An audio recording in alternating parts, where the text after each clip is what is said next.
Hello students. तो देखिए last lecture में हमने अपने चैप्टर केमिकल बॉन्डिंग में बात की थी अबाउट एप्लीकेशन ऑफ फेजेंस रूल। ठीक है, हमने आपकी फेजेंस रूल की 4 एप्लीकेशन पढ़ी थी। फर्स्ट थी आपकी कोवलेंट कैरेक्टर, सेकंड थी thermal stability, third one is आपका colour of compounds and fourth one is आपका सोल्यूबिलिटी ऑफ कंपाउंड्स। ठीक है, ये चारों हमने डिटेल में पढ़ी थी। आई एम श्योर आप लोगों को अच्छे से समझ में आई होगी। ठीक है ना, और अगर कम समझ में आई है तो आपको एक बार और अच्छे से आपको उसको क्या करना है, लेक्चर्स को रिवाइज करना है। ठीक है ना, क्योंकि ये इंपॉर्टेंट एप्लीकेशन है जो आपके आगे तक काम में आएगी। ठीक है, चलिए हमने एक पोर्शन कंप्लीट कर लिया था, दैट इज जो आपका आयोनिक बॉन्ड था वो हमने एक कंप्लीट कर लिया है। ठीक है, आज हम आगे स्टार्ट करेंगे और अब हम पढ़ेंगे आपके second type of bond, that is covalent bond के बारे में। यहाँ हम कुछ थ्योरीज के बारे में पढ़ेंगे जो कोवलेंट बॉन्ड से रिलेटेड होती है। बहुत सारी आपकी थ्योरीज आई। ठीक है, पहले फर्स्ट थ्योरी, फिर सेकंड। फर्स्ट में कुछ कमियां थी, उनको दूर करने के लिए आपकी सेकंड थ्योरी आई। फिर सेकंड में कुछ कमियां थी, उनको दूर करने के लिए आपकी थर्ड थ्योरी आई। इस तरह से हम क्या करेंगे, अलग अलग थ्योरीज के बारे में पढ़ेंगे कि कैसे जो आपकी अलग अलग थ्योरीज थी वो आपके कोवलेंट बॉन्ड को या फिर आपके जो केमिकल बॉन्ड होते हैं, जो फॉर्म होता है उसको कैसे फॉर्म होता है, उसकी जो प्रोसेस होती है वो क्या होती है, उसको समझाने के लिए सारी थ्योरीज आई थी। ठीक है, तो इन्हें हम एक एक करके पढ़ेंगे। स्टार्टिंग में जो आपकी फर्स्ट थ्योरी है that is Lewis octet rule.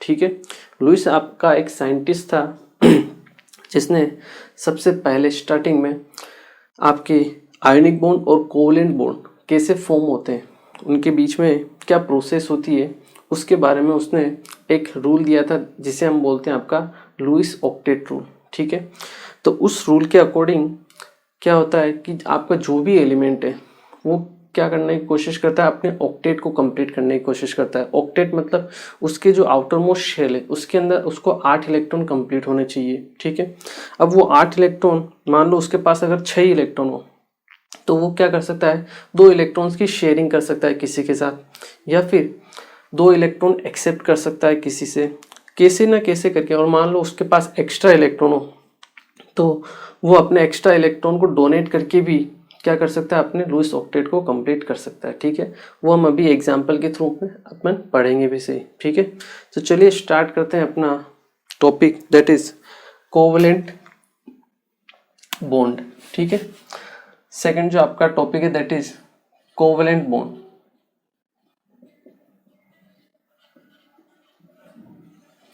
तो देखिए कोवलेंट बॉन्ड की बात करें तो सबसे फर्स्ट जो थ्योरी आती है वो आती है आपकी Lewis octet rule. Lewis octet rule. ठीक है, जैसा कि मैंने आपको बताया कि अकॉर्डिंग टू दिस रूल, इसकी थ्योरी हम कुछ लिख लेते हैं। According to this rule every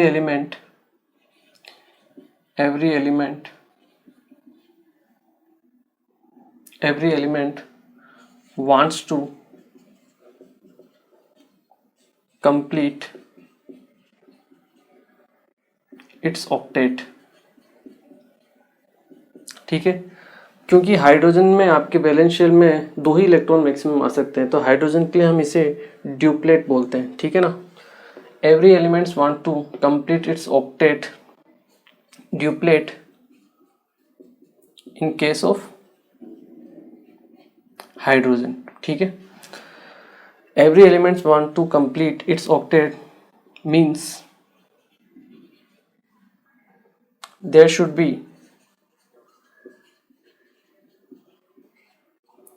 8 electrons in their valence shell। उनके वैलेंस शेल जो आपका आखिरी शेल होता है, आउटर मोस्ट शेल होता है, उसमें 8 इलेक्ट्रॉन होने चाहिए। ठीक है, क्लियर है, means there should be 8 electrons in their valence shell. अब अगर हम एग्जाम्पल की बात करें तो देखिए जैसे Na है और Cl है। ठीक है, आपको पता है Na और Cl के बीच में आपका आयोनिक बॉन्ड होता है। ठीक है, तो देखिए Na का अगर हम इलेक्ट्रॉनिक कॉन्फ़िगरेशन देखें तो वो क्या होता है, 281। ठीक है, एटॉमिक नंबर 11 होता है। ठीक है, इसके आउटर मोस्ट शेल में आपका 1 इलेक्ट्रॉन होता है। ठीक है, 1s2 2s2 2p6 3s1 3s आपका आउटर मोस्ट शेल है, उसमें आपका एक इलेक्ट्रॉन प्रेजेंट है, ठीक है। वहीं अगर आप क्लोरीन की बात करो तो इसका जो इलेक्ट्रॉनिक कॉन्फ़िगरेशन होगा वो होगा आपका 287, ठीक है। Outermost electron outermost shell में आपके 7 इलेक्ट्रॉन होंगे, ठीक है। अब Na क्या करता है, एक इलेक्ट्रॉन लूज करता है और Na प्लस बनाता है।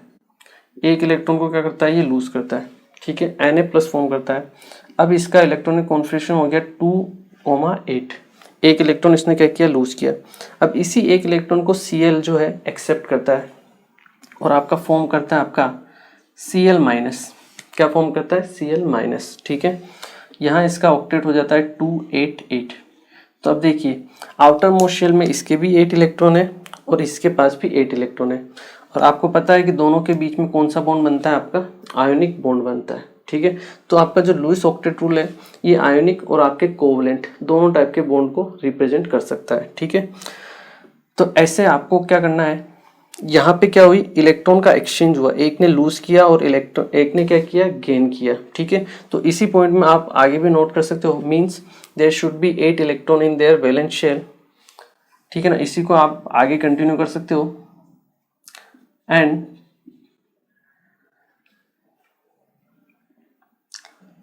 फॉर डूइंग दिस मतलब ऑक्टेट कंप्लीट करने के लिए, and for doing this element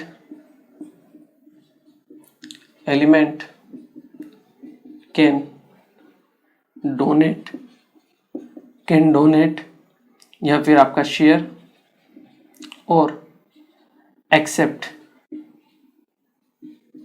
ठीक है ना, एक्सेप्ट कर सकता है या फिर डोनेट कर सकता है या फिर शेयरिंग में पार्टिसिपेट कर सकता है। डोनेशन और एक्सेप्टेशन में क्या होगा, आपके आयोनिक बॉन्ड फॉर्म होता है, जबकि आपके शेयरिंग से कौन सा बॉन्ड फॉर्म होगा, आपका कोवलेंट बॉन्ड फॉर्म होगा, ठीक है। So this element, for doing this elements can donate, share और accept electrons and can form chemical bond आपके क्या कर सकते हैं, केमिकल बॉन्ड को फॉर्म कर सकते हैं, ठीक है। चलिए एक एग्जांपल और लेते हैं हम, दैट इज H2O, वाटर, ठीक है। वाटर में आपको पता है ये ऑक्सीजन होता है, ठीक है, एक हाइड्रोजन और एक हाइड्रोजन, ठीक है।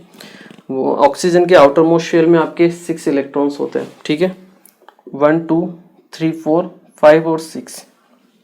हाइड्रोजन के पास एक इलेक्ट्रॉन होता है, 1 इलेक्ट्रॉन, ठीक है। तो अब देखिए ऑक्सीजन को भी अपना ऑक्टेट कंप्लीट करना है, हाइड्रोजन को भी अपना डुप्लेट कंप्लीट करना है, ठीक है। दोनों ने क्या किया, एक एक इलेक्ट्रॉन की शेयरिंग कर ली। तो यहाँ से आप देखोगे ये हाइड्रोजन के पास भी 2 इलेक्ट्रॉन हो गए, क्योंकि शेयरिंग वाले इलेक्ट्रॉन जो होते हैं दोनों में काउंट होते हैं, ठीक है। यहाँ पे भी और हाइड्रोजन का आपका क्या हो गया, ड्यूप्लेट कंप्लीट हो गया। और यहाँ पे ऑक्सीजन के पास 1 2 3 4 5 6 तो इसके थे ही, उसके अलावा 7 और 8, टोटल कितने हो गए, 8 इलेक्ट्रॉन हो गए। मतलब ऑक्सीजन का भी ऑक्टेट क्या हो गया, कंप्लीट हो गया है, ठीक है। एक और एग्जांपल लेते हैं हम, CCl4, ठीक है। कार्बन के पास देखोगे आप वैलेंस शेल में 4 इलेक्ट्रॉन है, ठीक है, 1 2 3 4। क्लोरीन के पास 7 इलेक्ट्रॉन होते हैं, 1 2 3 4 5 6, ये आपका 7, ठीक है। इसी तरह इसमें भी 1 2 3 4 5 6 7, 1 2 3 4 5 6, ये 7, 1 2 3 4 5 6 और 7, ठीक है। यहाँ पे हो गई वापस इलेक्ट्रॉन्स की शेयरिंग, ये दोनों इलेक्ट्रॉन हो गए वापस आपके कार्बन के और क्लोरीन के साथ में, ठीक है। तो यहाँ से वापस शेयरिंग हो गई। अब देखिए कार्बन के पास भी कितने इलेक्ट्रॉन हो गए आपके, 1 2 3 4 5 6 7 8, कार्बन का ऑक्टेट कंप्लीट, ठीक है।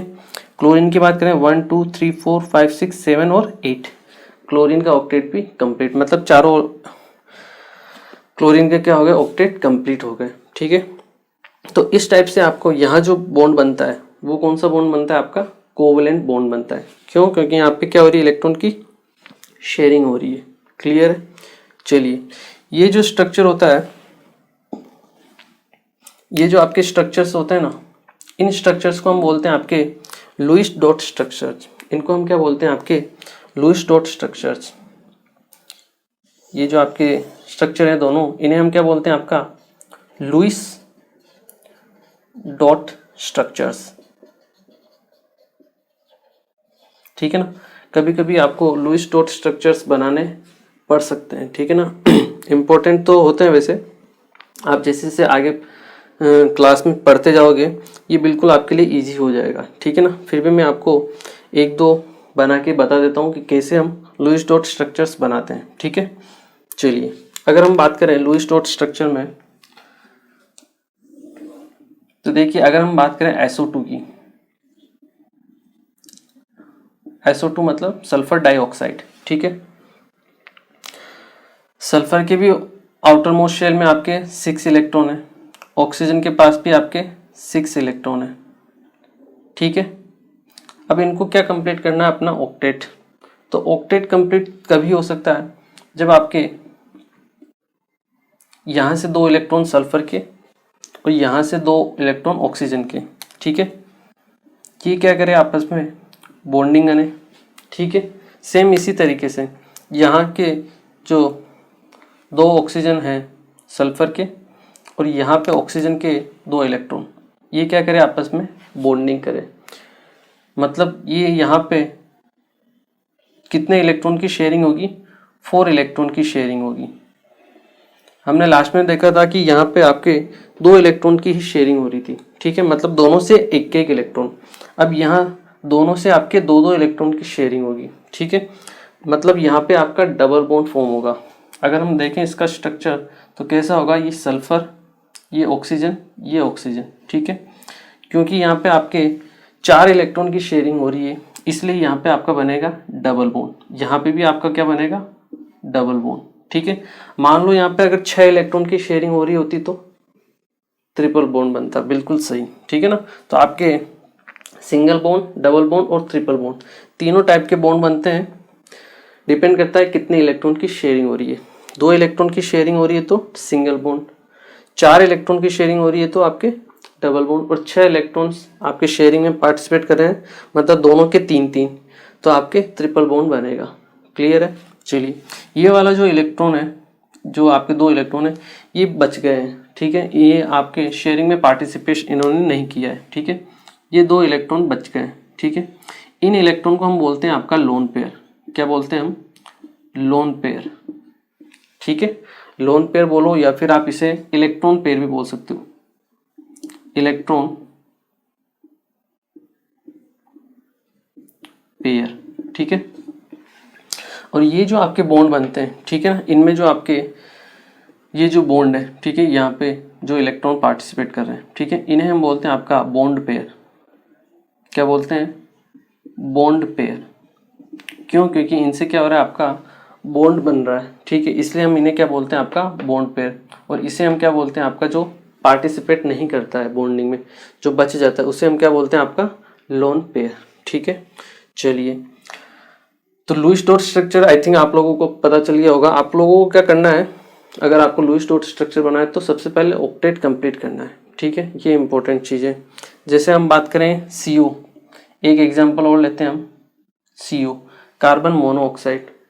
तो कार्बन के पास यहाँ पे 4 इलेक्ट्रॉन होते हैं, 1 2 3 4 वैलेंस शेल में। ठीक है, ऑक्सीजन के पास होते हैं आपके 6, 1 2 3 4 5 6। ठीक है, तो अब देखिए, अगर आपको बॉन्ड बनाना है तो 2 तो बॉन्ड ये बन गए कार्बन और ऑक्सीजन के बीच में। ठीक है, यहां से आपके 2 बॉन्ड तो फॉर्म हो जाएंगे। क्लियर है। अब भी देखिए, आपके पास कार्बन के पास 1 2 3 4 5 6 ही इलेक्ट्रॉन है, इसका मतलब उसका ऑक्टेट कंप्लीट नहीं है। हाँ, ऑक्सीजन के पास 1 2 3 4 5 6 7 8 इलेक्ट्रॉन हो गए, मतलब ऑक्सीजन का इलेक्ट्रॉन आपका ऑक्टेट कंप्लीट है। बट कार्बन का नहीं है। तो कार्बन का कंप्लीट कब हो सकता है, जब ये वाला जो आपका ऑक्सीजन है, ठीक है, ये अपने दोनों जो इलेक्ट्रॉन है, ये दोनों इलेक्ट्रॉन भी डोनेट कर दे कार्बन को, या फिर मतलब शेयरिंग में पार्टिसिपेट कर दे। तो देखिए होगा क्या, यहाँ पे जो आपका कार्बन है, ठीक है, और ऑक्सीजन है, उनके बीच में बनेगा आपका एक तो दो तो बनेंगे आपके डबल बॉन्ड, ठीक है। ये लोन पेयर आपका डोनेट कर रहा है ऑक्सीजन, तो यहाँ पे बनेगा आपका कोऑर्डिनेट बॉन्ड। मैंने आपको बताया था दो इलेक्ट्रॉन जब एक ही एलिमेंट डोनेट करता है, ठीक है, तब क्या बनता है आपके कोऑर्डिनेट बॉन्ड, ठीक है। तो ये आपके कोऑर्डिनेट बॉन्ड बनता है। ऑक्सीजन के पास भी अपना एक लोन पेयर बचा हुआ है, ठीक है, और कार्बन के पास भी अपना एक लोन पेयर बचा हुआ है, ठीक है। तो ये हुआ आपका लुईस डॉट स्ट्रक्चर, किसका, CO का। यहाँ पे आपका कार्बन का भी ऑक्टेट कंप्लीट 1 2 3 4 5 6 7 8, और ऑक्सीजन का भी ऑक्टेट कंप्लीट है, ठीक है। ये कार्बन का लोन पेयर है और ये आपके ऑक्सीजन का लोन पेयर है। क्लियर है। तो इस टाइप से आपको क्या करनी है, लुईस डॉट स्ट्रक्चर पता करनी है। आपको देखना है कि ऑक्टेट कंप्लीट है या नहीं है। अगर ऑक्टेट कंप्लीट नहीं है तो वो आपकी लुईस डॉट स्ट्रक्चर नहीं होगी। जितने भी एलिमेंट्स है सबका ऑक्टेट कंप्लीट होना चाहिए, ठीक है, तब जाके आपकी वो लुईस डॉट स्ट्रक्चर बनती है, ठीक है। एक तो ये चीज़ हो गई। इसके बाद ये जो आपकी लुईस डॉट स्ट्रक्चर होती है या आपका लुईस थ्योरी होती है, ये आपके जो मॉलिक्यूल होते हैं उनकी जियोमेट्री, जो उनका शेप होता है, उसके बारे में कोई बात नहीं करती है। तो ये इसका एक ड्रॉबैक होता है, ठीक है। आपको पता होगा या नहीं पता है तो मैं आपको बता देता हूँ कि जितने भी आपके कोवलेंट कंपाउंड्स होते हैं उनकी क्या होती है, एक फिक्स्ड जियोमेट्री होती है, ठीक है। तो उसके बारे में हमें लुईस के बारे में, लुईस जो थ्योरी है वो कुछ भी नहीं बताती है, ठीक है ना। तो ये इसका ड्रॉबैक है। तो आप लिख सकते हो इसका ड्रॉबैक यहीं पे। इसका ड्रॉबैक क्या है, ठीक है ना। तो आप लिख सकते हो this theory can not explain the structure of, और we can say geometry of, geometry मतलब shape, geometry of covalent compounds, ठीक है। आयनिक कंपाउंड तो लेटिस फॉर्म होते हैं, उनकी पहले ज्योमेट्री नहीं होती, बट कोवेलेंट कंपाउंड की ज्योमेट्री होती है, ये मैंने आपको बताया है पहले, ठीक है। तो वो आपकी जो ज्योमेट्री है आपके लुईस थ्योरी से हमें पता नहीं चलती है, ठीक है। चलिए इसे आप नोट कीजिए, फिर मैं आपको कुछ क्वेश्चंस देता हूँ लुईस डॉट स्ट्रक्चर के ऊपर जिनको आपको सोल्व करना है, ठीक है। चलिए एक बार आप इसे नोट कीजिए। ओके, तो चलिए ये दो क्वेश्चन है जो आपको ट्राई करना है, ठीक है। क्वेश्चन क्या है, which of the following is correct structure of Lewis dot structure for O3 के लिए इनमें से कौन सा करेक्ट स्ट्रक्चर है, और N2O के लिए कौन सा करेक्ट स्ट्रक्चर है, ठीक है। पहले आप इसे ट्राई कीजिए, ठीक है। नहीं होता है तो मैं आपको बताता हूँ, उसके बाद वापस आपको इसको फिर से ट्राई करना है, ठीक है। इसे पहले ट्राई कीजिए। ओके, चलिए तो जैसा कि मैंने आपको बताया कि अगर आपको लुईस डॉट स्ट्रक्चर देखना है तो सबसे पहले आपको क्या देखना है, ऑक्टेट कंप्लीट होना चाहिए हर एक एलिमेंट का, ठीक है। वही आपको चेक करना है। देखिए यहाँ पे 1 2 3 4 5 6 7 8 इस ऑक्सीजन का ऑक्टेट कंप्लीट है, ठीक है। इस ऑक्सीजन की बात करें तो 1 2 3 4 5 6 7 8 9 10 इलेक्ट्रॉन हो गए। ऑक्सीजन के पास मैक्सिमम उसके वैलेंस शेल में कितने इलेक्ट्रॉन आ सकते हैं, 8 इलेक्ट्रॉन आ सकते हैं, जबकि यहाँ पे कितने आ रहे हैं आपके 10 इलेक्ट्रॉन्स, जो कि पॉसिबल नहीं है। तो ये आपका लुईस डॉट स्ट्रक्चर नहीं होगा, ठीक है। सेकेंड ऑप्शन देखिए बी, 1 2 3 4 5 6 7 8 करेक्ट। 1 2 3 4 5 6 7 8 ये आपका डेटिव बॉन्ड है, मतलब जो आपका कोऑर्डिनेट बॉन्ड होता है वो होता है।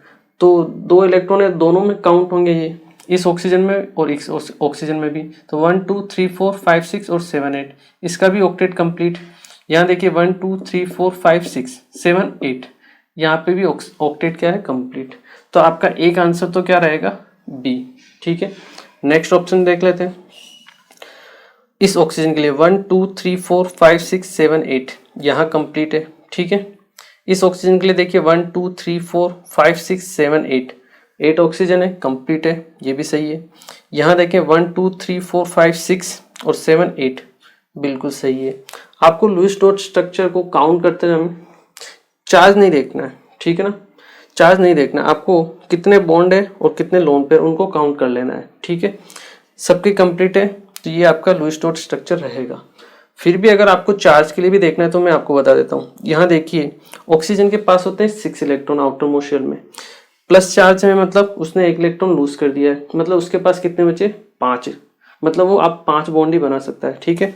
तो उसने 1 2 और 3 बॉन्ड तो यहाँ बना लिए और 2 इलेक्ट्रॉन पेयर उसके पास बच गए जो आपके लोन पेयर की फॉर्म में, ठीक है। सेम इसी तरीके से आपके ऑक्सीजन के पास 6 इलेक्ट्रॉन होने चाहिए, 1 माइनस मतलब 7 इलेक्ट्रॉन हो गए, ठीक है। तो 1 इलेक्ट्रॉन तो इसने यहाँ पार्टिसिपेट करवा लिया बॉन्ड में, बचे कितने 6, तो ये आपके 1 2 3 4 5 6 इलेक्ट्रॉन बच गए, ठीक है। ये मतलब होता है आपका चार्ज का, ठीक है।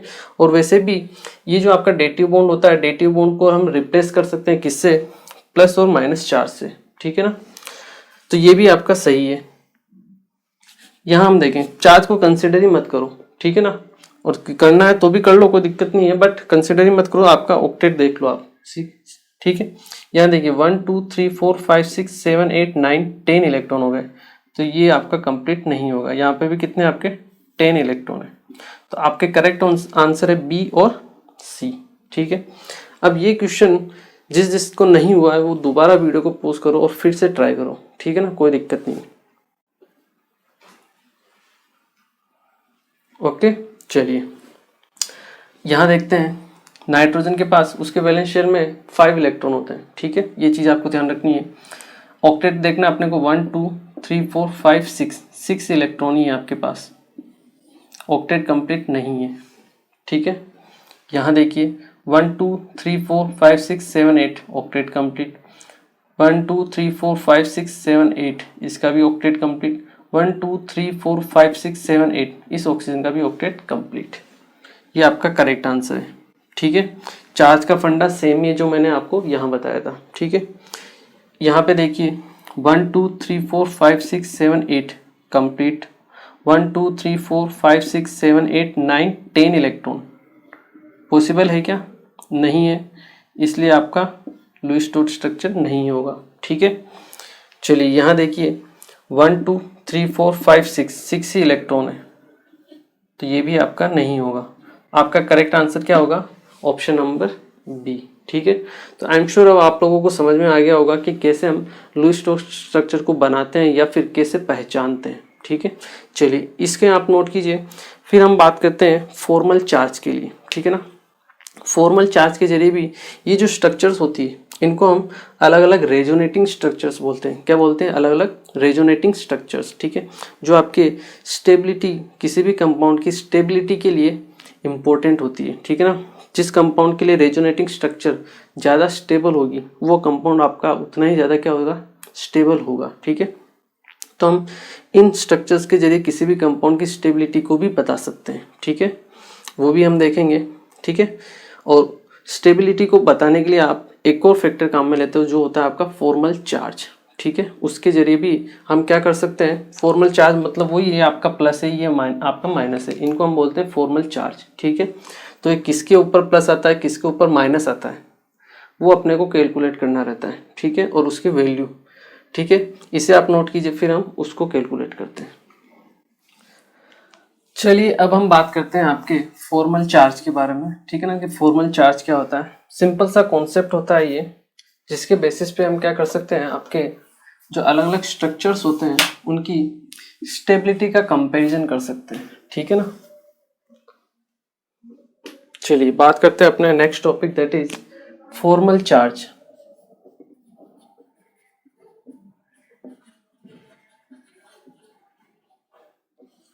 तो अगर हम बात करें फॉर्मल चार्ज की, तो फॉर्मल चार्ज क्या होता है, किसी भी आपके मॉलिक्यूल में, ठीक है ना, इंडिविजुअल इलेक्ट्रॉन के ऊपर, इंडिविजुअल एलिमेंट के ऊपर, जो आपका इंडिविजुअल एटम है या एलिमेंट है उसके ऊपर कितना चार्ज प्रेजेंट है, उसे हम बोलते हैं आपका फॉर्मल चार्ज, ठीक है ना।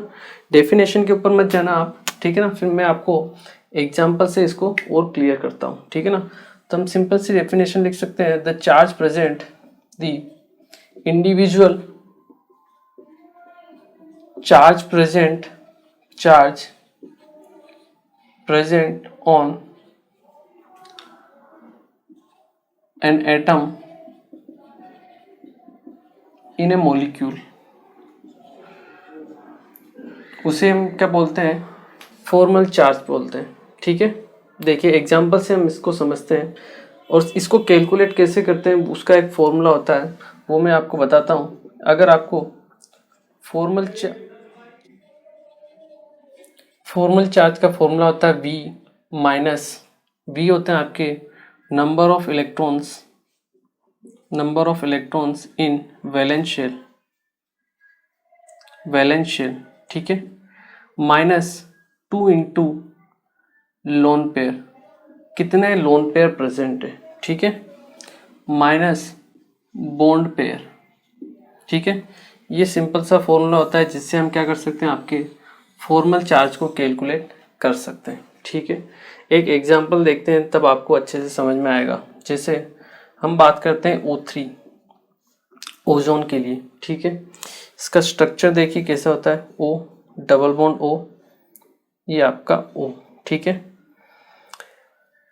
1 इलेक्ट्रॉन यहाँ पे 1 2 3 4 5 6 इलेक्ट्रॉन। ठीक है, ये आपका O3 का स्ट्रक्चर है। ठीक है, आपको क्या करना है, इंडिविजुअल ऑक्सीजन के ऊपर क्या फाइंड आउट करना है, आपको चार्ज फाइंड आउट करना है। ठीक है, जिसे हम बोलते हैं आपका फॉर्मल चार्ज। ठीक है, तो देखिए ये मान लो आपका फर्स्ट ऑक्सीजन है, ये आपका सेकंड है, ये आपका थर्ड है। ठीक है, फर्स्ट ऑक्सीजन के ऊपर भी हम लोन पेयर को शो कर देते हैं। ठीक है ना, ये आपके 2 लोन पेयर रहेंगे इसके पास।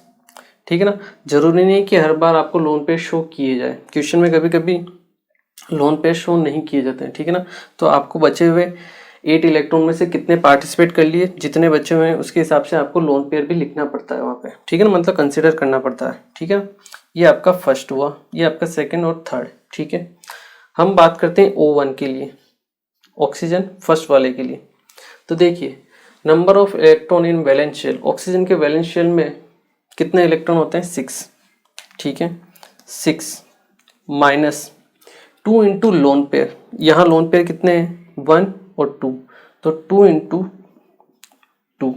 लोन पेयर के इलेक्ट्रॉन काउंट नहीं करने, क्या काउंट करने हैं आपको, number of lone pair count करने हैं। ठीक है, तो लोन पेयर तो 2 ही हैं।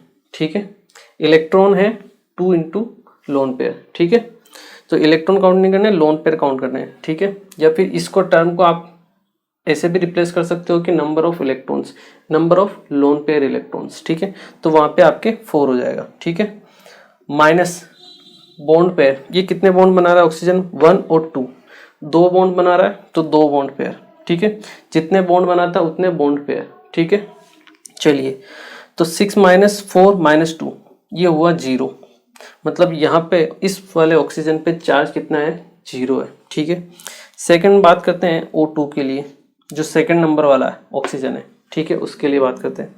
वैलेंस शेल में आपके 6 electron, minus 2 into lone pair, loan pair कितने हैं आपके पास, एक ही लोन पेयर है यहाँ पे, तो 2 into 1, minus bond pair, bond कितने बना रहा है, 1 2 और ये 3।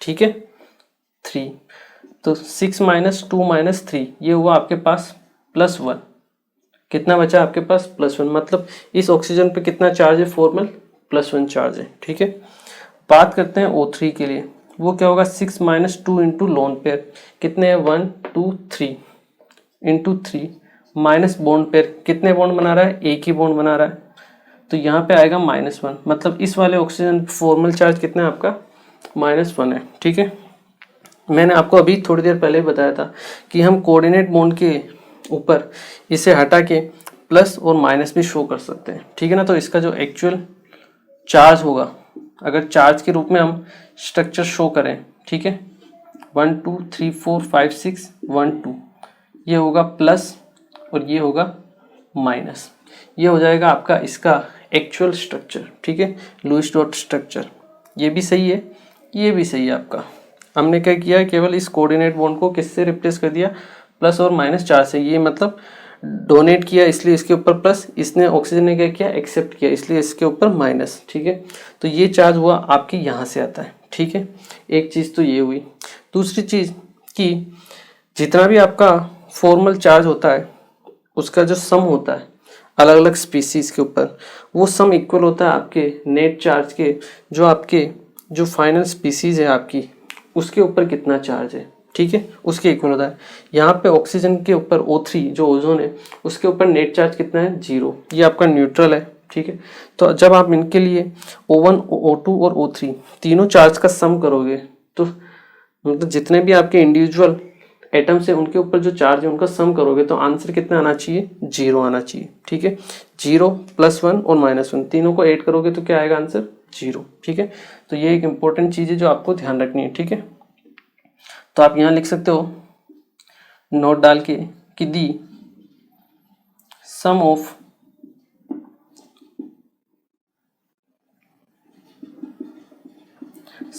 Individual charges, the sum of individual charges on each atom will be equal to the charge, or we can say the net charge present on the species, ठीक है। Individual जो charge होगा वो इक्वल होगा किसके, जो नेट स्पीसीज पे charge है उसके, ठीक है। आई एम श्योर ये आप लोगों को समझ में आया होगा, ठीक है। एक एग्जांपल मैं आपको देता हूँ, ठीक है। CO3 2-, ठीक है। इसका आपको क्या करना है, लुईस डॉट स्ट्रक्चर में आपके लिए बना देता हूँ, C डबल बॉन्ड O, ये आपका O-, ठीक है। ये इसका लुईस डॉट स्ट्रक्चर है। आपको क्या करना है, ऑक्सीजन तीनों और कार्बन सबके लिए क्या फाइंड आउट करना है, फॉर्मल चार्ज, ठीक है। यहाँ पे मैं लोन पेयर नहीं दे रहा हूँ लेकिन लोन पेयर को आपको काउंट करना है इस बार, ठीक है। चलिए इसे एक बार आप नोट कीजिए, ओके। चलिए आई एम श्योर आप लोगों को समझ में आया होगा।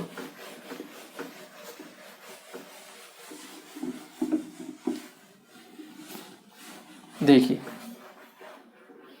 इसके लिए अगर हम बात करें कार्बोनेट के लिए CO3 2-, ये इसका लुईस डॉट स्ट्रक्चर है।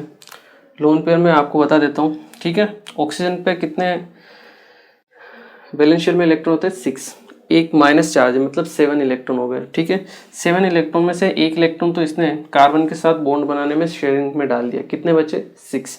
तो मतलब यहाँ पे कितने लोन पेयर बचेंगे आपके पास, 3 लोन पेयर बचेंगे, क्लियर है। यहाँ पे देखिए 6 में से आपके 4 तो इसने क्या कर लिए 6 में से 2 तो इसने शेयरिंग में पार्टिसिपेट कर लिए, कितने बचे, 4, मतलब आपके 2 लोन पेयर, ठीक है। यहाँ पे सेम ऑक्सीजन के पास आपके कितने लोन पेयर रहेंगे, 3 लोन पेयर, ठीक है।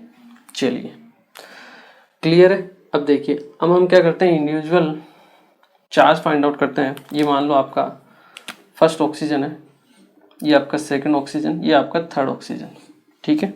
चलिए हम बात करें O1 के लिए,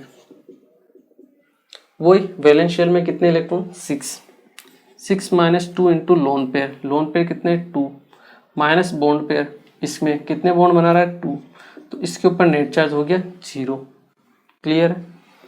O2 के लिए बात करें, सेकंड वन, 6 मतलब number of electron in valence shell, oxygen में कितने होते हैं, 6, तो 6 -2 into lone pair, 1 2 3 lone pair है, ठीक है। माइनस बॉन्ड पेयर कितने आपका, 1 ही है, ठीक है। तो इसके ऊपर चार्ज कितना होगा, -1, ठीक है। आपको दिख भी रहा है ऑक्सीजन के ऊपर कितना चार्ज है, -1 है, ठीक है। O3 के लिए बात करें, 6 -2 इंटू लोन पेयर कितने हैं, 3, माइनस बॉन्ड पेयर कितने हैं, 1, ये इस पे भी चार्ज कितना आएगा, -1। तो आप देखिए टोटल चार्ज कितना है, -2 है। कार्बन के लिए भी निकाल लेते हैं हम, कार्बन के वैलेंस शेल में 4 इलेक्ट्रॉन होते हैं, ठीक है। तो 4 - 2 इंटू लोन पेयर, कार्बन के पास कोई लोन पेयर है, नहीं है, तो 2 into 0 minus bond pair, carbon ने कितने बॉन्ड बना के रखे हैं, 1 2 3 और 4, ये 4, तो 4 - 4 कितना हुआ, 0, कार्बन के ऊपर चार्ज है आपका 0, ठीक है। टोटल चार्ज कितना है, -2 सबका, और पूरे आपकी स्पीसीज के ऊपर भी कितना चार्ज है आपका, CO3 2-, ठीक है। तो आपका चार्ज क्या है, सेम है, क्लियर है? तो इस तरह से हम क्या कर सकते हैं, फॉर्मल चार्ज को कैलकुलेट कर सकते हैं। तो फॉर्मल चार्ज की जो एप्लीकेशन होती है वो होती है आपकी स्टेबिलिटी कंपैरिजन करने के लिए हम क्या करते हैं, फॉर्मल चार्ज का यूज़ करते हैं। ठीक है, अलग अलग आपको अगर स्ट्रक्चर्स दी हुई हो तो कौन सी स्ट्रक्चर ज़्यादा स्टेबल है, किसकी स्टेबिलिटी ज़्यादा है, उसका कंपैरिजन हम फॉर्मल चार्ज के जरिए कर सकते हैं। उसकी जो रूल्स होते हैं वो हम पढ़ लेते हैं, एक बार आप इसे नोट कीजिए। ठीक है, ओके, चलिए अब हम पढ़ते हैं आपके एप्लीकेशन ऑफ फॉर्मल चार्ज। ये जो आपके स्ट्रक्चर्स होते हैं इनको मैं आपको बता चुका हूँ कि इन्हें हम क्या बोलते हैं, रेजोनेटिंग स्ट्रक्चर्स भी बोलते हैं या फिर आपके लुईस डॉट स्ट्रक्चर्स भी बोलते हैं। ठीक है, चलिए तो नेक्स्ट है आपकी एप्लीकेशन ऑफ फॉर्मल चार्ज। ठीक है, और इसके जरिए हम क्या कर सकते हैं, आपकी जो लुईस डॉट या रेजोनेटिंग स्ट्रक्चर्स होती है उनकी स्टेबिलिटी को कंपेयर कर सकते हैं। ठीक है ना, we can compare the stability of different resonating structure और Lewis dot structures. Resonance structures जो होती है उसको मेनली आप ऑर्गेनिक में और डिटेल में पढ़ते हो। ठीक है ना, तो उस वो सेम ही होती है आपके रेजोनेटिंग स्ट्रक्चर जो आपकी लुईस डॉट स्ट्रक्चर्स होती है different.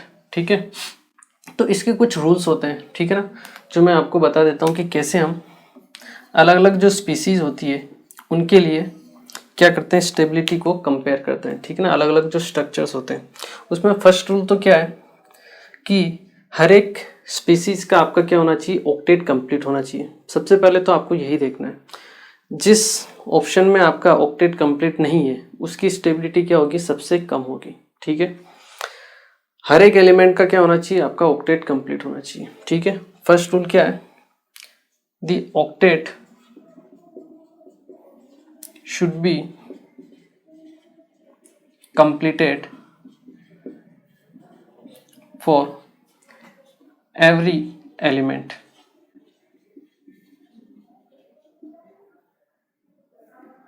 Or we can say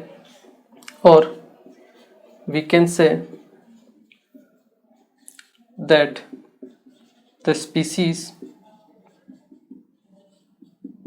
in which more number of element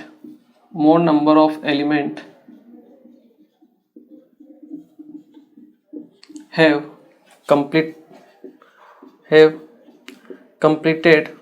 octet will be more stable। जहाँ पे आपके ऑक्टेट कंप्लीट होगा वो आपके स्टेबल होंगे। ठीक है, अब मान लो दो ऑप्शन है, दोनों में ऑक्टेट कंप्लीट नहीं है, तब आपको देखना है कि कितने इलेक्ट्रॉन्स हैं, कितने एटम्स हैं जिनमें ऑक्टेट कंप्लीट है। हो सकता है किसी में 2 एटम है उसका ऑक्टेट कंप्लीट है, और किसी आपके जो दूसरा ऑप्शन है उसमें एक ही आपका एटम है जिसका ऑक्टेट कंप्लीट है। तो आपके जो 2 एटम है, जो फर्स्ट ऑप्शन है जिसमें आपके 2 एटम का ऑक्टेट कंप्लीट है, ठीक है, वो रिलेटिवली ज़्यादा स्टेबल होगा। ठीक है, चलिए दूसरा, बट वो होगा सबसे आखिरी में ही। क्यों? क्योंकि उसका ऑक्टेट कंप्लीट नहीं है, तो स्टेबिलिटी आखिरी में होगी, उसकी लास्ट ही होगी, कम होगी। ठीक है, इसके बाद हम बात करते हैं एक न्यूट्रल स्पीसीज जो होती है उसकी जो स्टेबिलिटी होती है हमेशा एक चार्ज स्पीसीज से क्या होती है, ज़्यादा होती है। ठीक है, मतलब एक दो ऑप्शन है जिसमें एक तो आपके पास न्यूट्रल है और ये आपके पास एक चार्ज स्पीसीज है। ठीक है, तो जो न्यूट्रल है उसकी स्टेबिलिटी क्या होगी, ज़्यादा होगी। ठीक है ना, तो सेकंड रूल क्या है, neutral species will have more stability than charged species।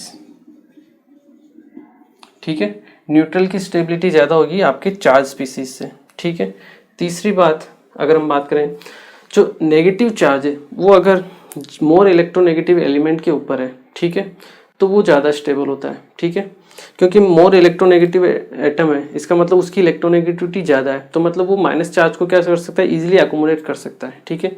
लेकिन अगर उसके ऊपर प्लस चार्ज आ गया, ठीक है, तो फिर लफड़ा हो जाएगा, ठीक है। तो जो मोर इलेक्ट्रोनेगेटिव एटम है उसके ऊपर माइनस चार्ज, और जो आपका लेस इलेक्ट्रोनेगेटिव एटम है उसके ऊपर आपका प्लस चार्ज होना चाहिए, ठीक है। More electronegative element should have negative charge and less electronegative element should have positive charge on them. उनके ऊपर क्या होना चाहिए, आपका पॉजिटिव होना चाहिए, ठीक है। फोर्थ रूल, जो आपका प्लस माइनस चार्ज है, ठीक है ना, अगर सेम चार्ज है तो उनमें क्या होता है, रिपल्शन होता है, ठीक है। तो जो सेम चार्ज है वो तो क्या होने चाहिए, आपके मैक्सिमम डिस्टेंस पे होने चाहिए, ठीक है। जो आपके अपोजिट चार्ज है जैसे प्लस और माइनस, वो आपके क्या होने चाहिए, मिनिमम डिस्टेंस पे होने चाहिए, ठीक है। इन सबको हम अभी एग्जाम्पल के थ्रू समझेंगे, ठीक है, तब आपको और अच्छे से क्लियर होगा, ठीक है। तो हम कह सकते हैं like charges should be at maximum distance. Like charge मतलब सेम चार्ज होना चाहिए, जैसे प्लस प्लस या माइनस माइनस, तो वो होना चाहिए आपके मैक्सिमम डिस्टेंस पे। क्यों? क्योंकि उनमें क्या होता है, रिपल्शन होता है। जबकि while the unlike charges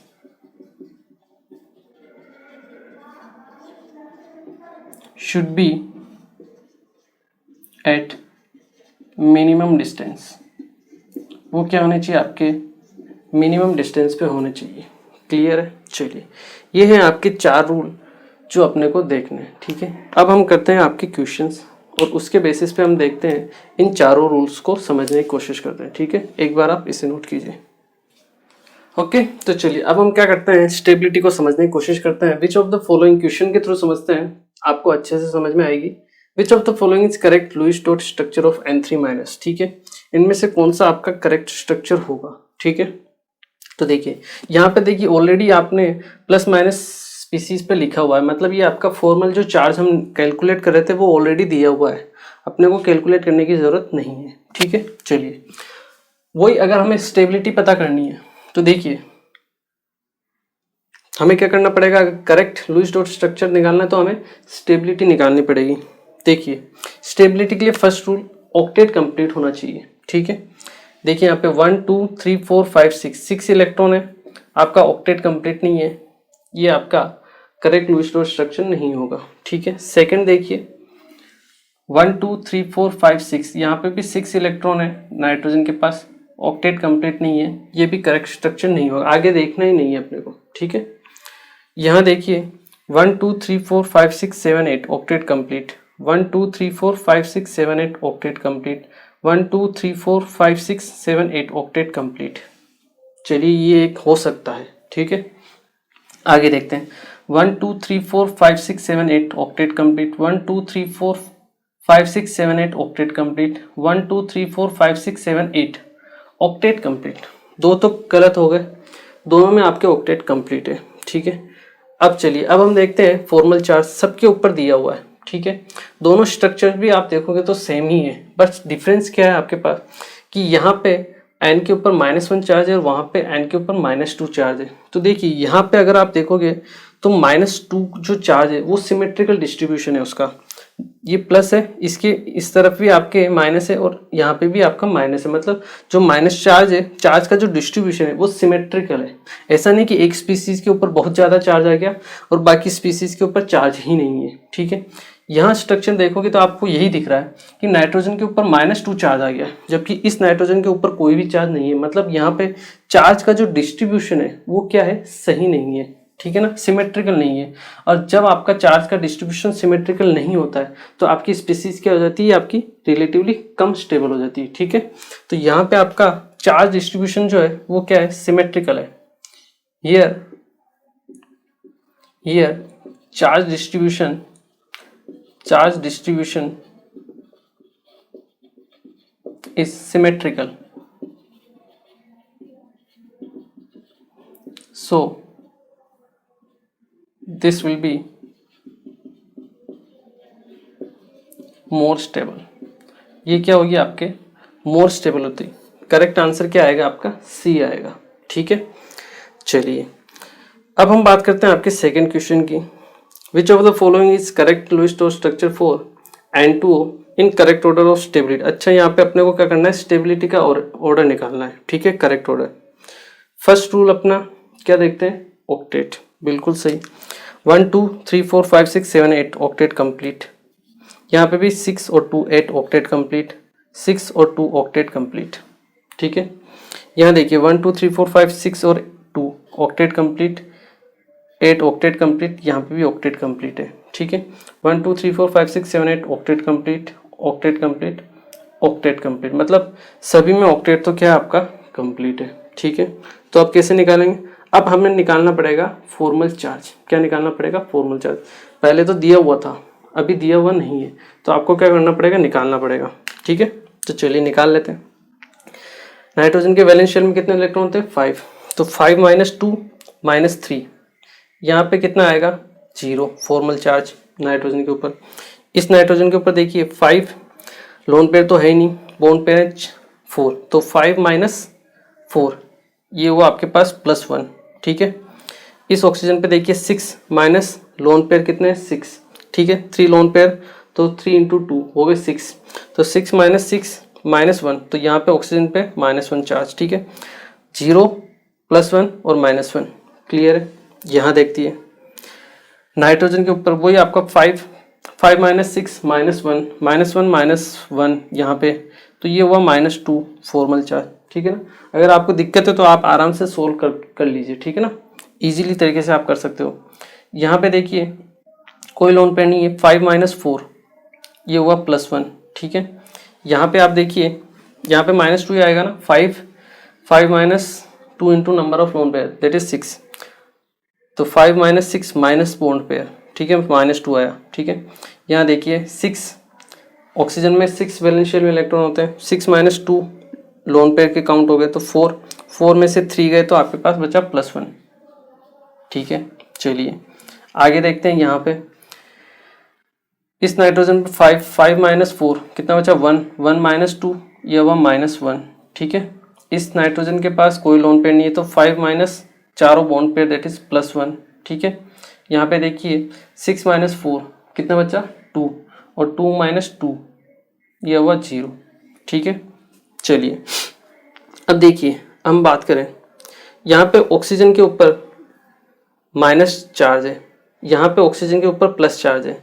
electronegativity होती है ऑक्सीजन की ज़्यादा, तो अगर हम स्टेबिलिटी की बात करें तो मोर इलेक्ट्रोनेगेटिव पे नेगेटिव चार्ज क्या होता है, ज़्यादा स्टेबल होता है। ठीक है, तो इसकी स्टेबिलिटी ज़्यादा होगी आपके इससे, क्लियर है, ए की स्टेबिलिटी ज़्यादा होगी बी से। अब बात करते हैं बी और सी के लिए। ठीक है, यहाँ फिर से आप देखिए -1 +1 0, यहाँ पे -2 +1 और +1, चार्ज का डिस्ट्रीब्यूशन आपके नाइट्रोजन के ऊपर क्या है, ज़्यादा है। ठीक है, और ऑक्सीजन के ऊपर इलेक्ट्रोनेगेटिविटी भी क्या है, मतलब इलेक्ट्रोनेगेटिविटी उसकी ज़्यादा है, उसके ऊपर चार्ज भी क्या है आपका +1 है, प्लस चार्ज है, और इलेक्ट्रॉन्स का आपके जो चार्ज है वो भी क्या है, ज़्यादा है। यहाँ पे जो चार्ज का डिस्ट्रीब्यूशन है वो क्या है, सिमेट्रिकल है। ठीक है, और दूसरी चीज़ प्लस और प्लस दोनों आपस में पास पास है, मतलब लाइक सेम चार्जेस क्या है, पास पास है, तो इसकी स्टेबिलिटी क्या हो जाएगी, कम हो जाएगी। सबसे अधिक स्टेबिलिटी आपकी किसकी होगी, ए की, फिर किसकी होगी, सी की, और फिर किसकी होगी, बी की। ठीक है, ए और सी में भी आप कंपैरिजन कर सकते हो, करना है तो कर सकते हो।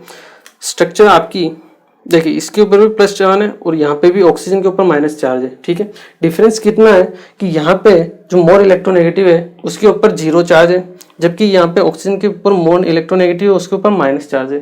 तो माइनस जो चार्ज होता है वो आपके मोर इलेक्ट्रोनेगेटिव पे क्या होता है, ज़्यादा स्टेबल होता है। ठीक है, इसलिए आपकी ये जो स्ट्रक्चर है ये क्या होगी, ज़्यादा स्टेबल होगी। ठीक है, जबकि यहाँ पे कोई भी चार्ज नहीं है, 0 चार्ज है। ठीक है, इसलिए आपके कंपैरिजन में ये क्या होगी, कम स्टेबल होगी। तो स्टेबिलिटी ए की सबसे ज़्यादा, फिर सी की, और फिर आपके बी की आएगी। ठीक है, चलिए इसे एक बार आप नोट कीजिए।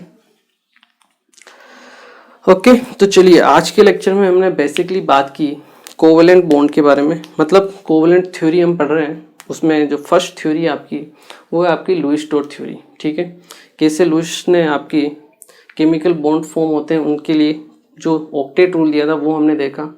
कैसे हम ऑक्टेट जो अलग अलग स्पीसीज है उनके स्ट्रक्चर्स को ड्रॉ करते हैं, लुईस डॉट स्ट्रक्चर्स को। ठीक है, और उसके बाद हमने बात की आपके फॉर्मल चार्ज की। ठीक है, कि कैसे हम फॉर्मल चार्ज फाइंड आउट करते हैं और उसके जरिए स्टेबिलिटी हम कैसे फाइंड आउट करते हैं। ये इंपॉर्टेंट चीज़ है जो आपको ध्यान होनी चाहिए। ठीक है, क्योंकि इनके ऊपर कभी कभी क्वेश्चंस आ जाते हैं। ठीक है ना, छोटे छोटे टॉपिक्स होते हैं बट क्वेश्चंस आ जाते हैं तो हमें पढ़ना पड़ेगा। ठीक है, चलिए आज के लेक्चर को हम यहीं फिनिश करते हैं। लुईस डॉट थ्योरी अभी कंप्लीट नहीं हुई है, नेक्स्ट लेक्चर में भी इसको हम कंटिन्यू रखेंगे। ठीक है ना, इसके कुछ और पॉइंट्स हैं उनके बारे में हम बात करेंगे अपने नेक्स्ट लेक्चर में। ठीक है, तो मिलते हैं फिर next lecture. Thank you very much.